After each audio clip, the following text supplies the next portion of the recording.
আসসালামু আলাইকুম বন্ধুরা, কেমন আছেন? নিশ্চয়ই ভালো আছেন। আলহামদুলিল্লাহ আমি অনেক ভালো আছি। তাই আজকে আমি আপনাদের জন্য একটি আমাদের অঞ্চলের বিখ্যাত আমের আচার নিয়ে আসলাম।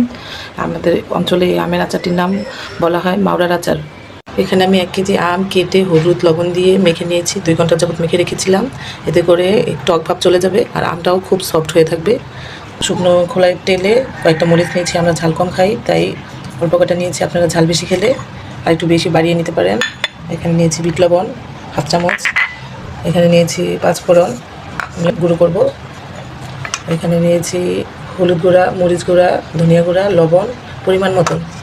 এখানে নিয়েছি আধা কেজি বেশি চিনি। এখানে নিয়েছি ভিনেগার, আমার 1/2 কাপ ভিনেগার লাগবে। এখানে নিয়েছি সরিষার তেল, 1 কাপ সরিষার তেল লাগবে। কড়াইতে আমি এখন 1 কাপ তেল সরিষার তেল দিয়ে দিব, 1 কাপের মতো। প্রথমে আমি দিয়ে দিব সরিষা বাটা, পাটায় বেটে নিয়েছিলাম। এখানে 1-1.5 চামচের মতো, চা চামচের 1-1.5 চামচ। আর এখানে নিয়েছি আদা রসুন বাটা 1 চামচ। তেলের মধ্যে দিয়ে দিচ্ছি।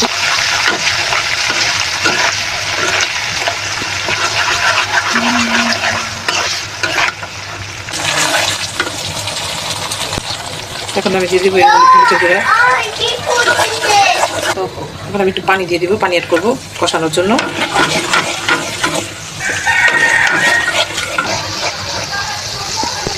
ভালোভাবে এখন আমি মশলা কষিয়ে নেব সুন্দর করে। মরিচগুলো আমি এখন হাতে ভেঙে নেব।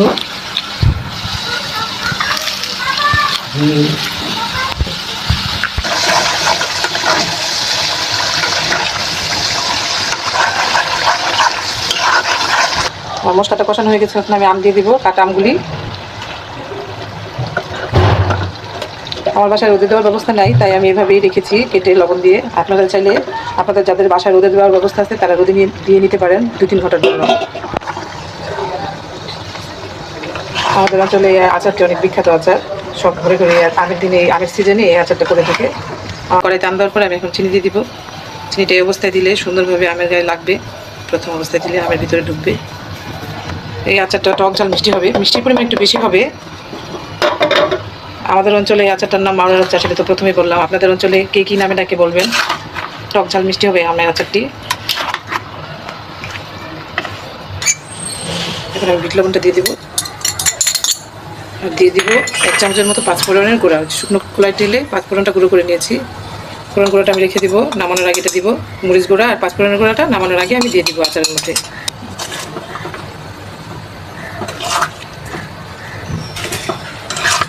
আচারের মধ্যে চিনি গলে পানি উঠে গিয়েছে। আমি এখন এর মধ্যে ভিনেগার অ্যাড করবো 1/2 কাপের মতো। আপনারা চাইলে নামানোর আগেও ভিনেগারটা দিতে পারেন। আমি এটি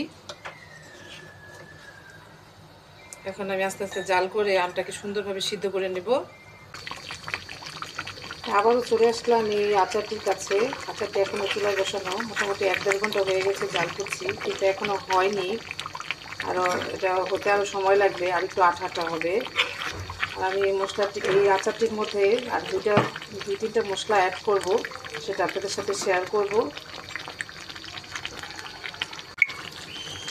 মাশাআল্লাহ, এই মাওরার আচারটি খেতে কিন্তু অনেক মজা লাগে। আজকেও আশা করি খুব মজা হবে। বাসায় সবসময় এই আচারটির জন্য বসে থাকি, আমের সিজন আসলেই আমি এই আচারটি তৈরি করি। আপনারাও বাসায় অবশ্যই এভাবে তৈরি করবেন।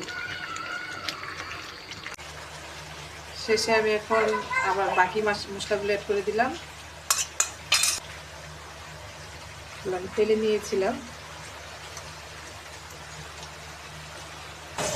আপনারা যদি ঝাল বেশি খান তাহলে আপনারা বেশি মরিচ অ্যাড করবেন। বাচ্চাদের জন্য আমি মশলা কম দিয়েছি, শুকনো মরিচটা কম দিয়েছি। আপনারা চাইলে একটু বেশিও অ্যাড করে নিতে পারেন। আচারটা দেখতে যেমন সুন্দর হয়েছে, খেতে আলহামদুলিল্লাহ অনেক মজা হয়েছে।